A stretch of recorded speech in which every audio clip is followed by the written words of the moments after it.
Hello, Grossmont students. So this is an intro to Segovia fingerings for major scales.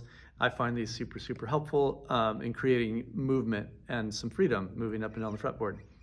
First thing we need to know are a couple of chord shapes. So I've got my C chord here and my C chord here.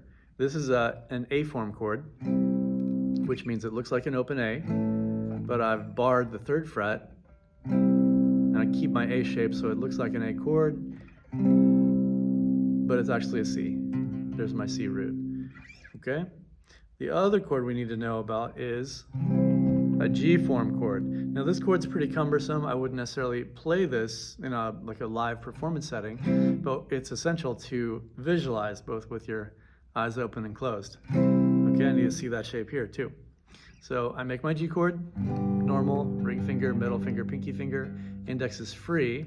Now I'm going to slide that shape up until I reach the C on the low E string with my ring finger, and then I'm going to bar the 5th fret, which is essentially what the nut was doing for this G chord.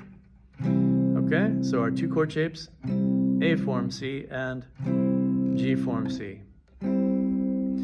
So A form, we have the first 7 notes of the scale plus a shift into the octave.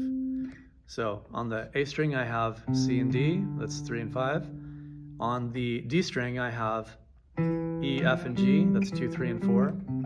Notice each finger has its own fret. And on the G string I have A and B. Now I shift to C on the G string and I'm free for the next octave. So C and D on the G string now, and then E, F, and G on the B string, and A, B, and C on the E string.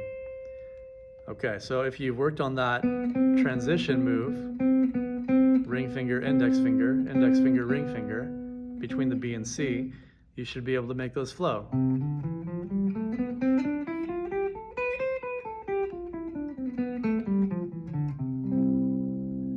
All right, so happy practicing. There's more that we'll do with those, but for now, let's get those 2 octave major scale fingerings together. Enjoy.